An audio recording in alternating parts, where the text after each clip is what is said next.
Բարի օր, եթերում Մոամբել լրատվական թողարկումն է, ձեզ համար աշխատում է Ոսկե Ավագյանը։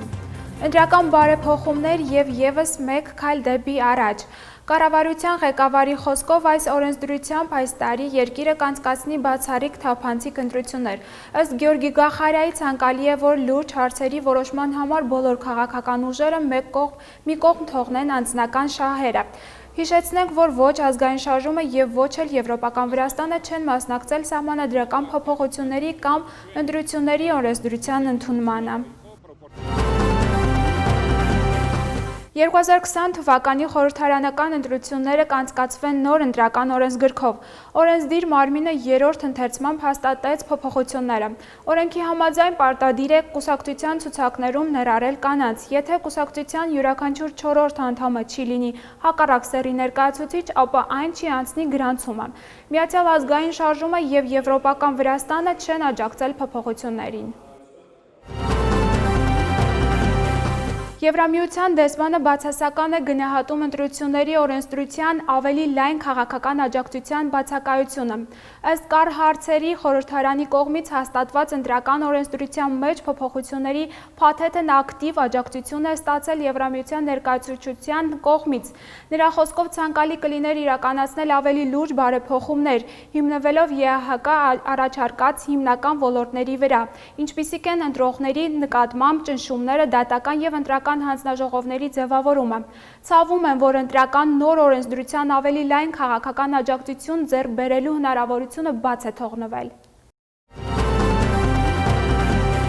Ամերիկայի Միացյալ Նահանգների դեսպանատունը շնորհավորում է խորհրդարանական ԵԱՀԿ հանձնարարականների հիման վրա ընտրական փաթեթի ընդունման կապակցությամբ։ Հայտարարության մեջ ասվում է, որ դիվանագիտական առաքելությունը հաճույքով աջակցել է ընտրական բարեփոխումների ուղղությամբ աշխատող խմբի քննարկումներին, սակայն հայտարարության մեջ նաև ասվում է, որ օրենքում համենայն դեպս մնում են որոշ կարևոր թերություններ։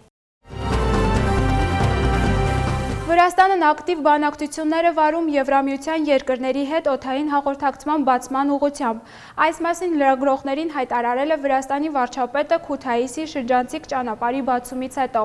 Ըստ Գյորգի Գախարյայի, այս պահին բանակցությունները ընթանում են Գերմանիայի, Ֆրանսիայի եւ Մերձբալթյան երկրների հետ։ Այսօր Գյորգի Գախարյան հայտարարել է նաև, որ Վրաստանն առայժմ չի պատրաստվում բացել ցամաքային սահմանները, սակայն դա չի խանգարիր Վրաստանի քաղաքացիներին երկիր մուտք գործելու կամ ապրանք տեղափոխելուն։ Իտալիայի դռները Վրաստանի քաղաքացիների առջև բաց է։ Այս ամենի հետ մեկտեղ ուժի մեջ է մտնում ինքնամեկուսացման եւ առողջության վերահսկողության միջոցների ձեռնարկումը։ Գերմանիան, Ֆրանսիան, Իսպանիան, Նիդերլանդները, Շվեդիան եւ Լատվիան նույնպես պատրաստ են ընդունել Վրաստանի քաղաքացիներին։ Ինչ վերաբերվում է Վրաստանի ներքին զբոսաշրջությանը, էկոնոմիկայի նախարարն ասել է, որ կլինի միջազգային զբոսաշրջության պակաս, որոշ շրջաններում ակտիվ սեզոնը արդեն սկսվել է։ 4 նոր կովիդ վարակագիր եւ 4 վերականգնված, այսպիսին է 24 ժամվա տվյալները, բոլոր նոր դեպքերը ներգրավվածներ են։ Ներառյալ վարակվածների մի մասը բեռնատարների վարորդներ են։ Նրանցից մեկը բուժումը անցնում է Թբիլիսիի ինֆեկցիոն կլինիկայում։ Մասնագետները բնակչությանը եւս մեկ անգամ կոչ են անում պահպանել քաղաքացիական բարձր պատասխանատվությունը եւ խստորեն հետեւել հանձնարարականներին։ Ըստ նրանց, այժմ Վրաստանում համաճարակաբանական իրավիճակը գոհացուցիչ է եւ եթե հանձնարարականներին ճիշտ հետևենք, սահմանների բացումը չի առաջացնի իրավիճակի էական փոփոխություն։ Սա եւս մեկ մարտահրավեր կլինի մեր երկրի համար եւ բժշկական ոլորտը պատրաստ է դրան։ Մասնագետների կարծիքով Վրաստանի քաղաքացիների համար կարեւոր է զերծ մնալ արտասահման մեկնելուց։ Եվրամիությունը դրական է գնահատում Վրաստանում մարդու իրավունքների պաշտպանության ուղղությամբ ձեռնարկված միջոցառումները։ Միությունը ողջունում է Վրաստանի խորհրդարանի կողմից սահմանադրական փոփոխությունների ընդունումը որպես ժողովրդավարության ամրապնդում եւ մեկ կարևոր քայլ։ Քննարկման ընթացքում առանձնահատուկ ուշադրություն է դարձվել Վրաստանի բռնազավթված շրջաններում մարդու իրավունքների ծանր իրավիճակին եւ համաճարակի ընթացքում Վրաստանի կառավարության կողմից կատարված աշխատանքներին։ Ներքին գործերի նախարարը հանդիպել է Հարավային Կովկասի և Վրաստանի ճգնաժամային հարցերով Եվրամիության հատուկ ներկայացուցչի հետ։ Օրակարգում եղել է օկուպացված տարածքներում առկա մարտահրավերները և գործընկերների ակտիվ աջակցության կարևորությունը։ Վախթանգ Գոմելաուրին ուշադրության է հրավիրել կորոնահամաճարակային ժամանակահատվածում օկուպացված տարածքներում տիրող իրավիճակը, օկուպացիոն ուժերի կողմից ազատ տեղաշարժի ապօրինի սահմանափակման խնդիրը և Վրաստանի քաղաքացիների ապօրինի ձերբակալման փաստերը։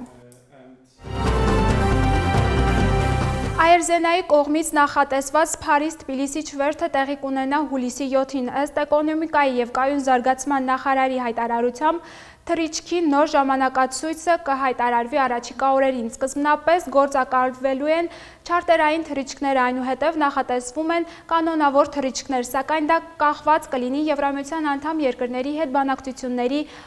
ավարտից։ Հատկանշական է, որ չնայած Եվրամիության որոշումը, յուրաքանչյուր երկիր հաստատում է իր կանոնակարգերը։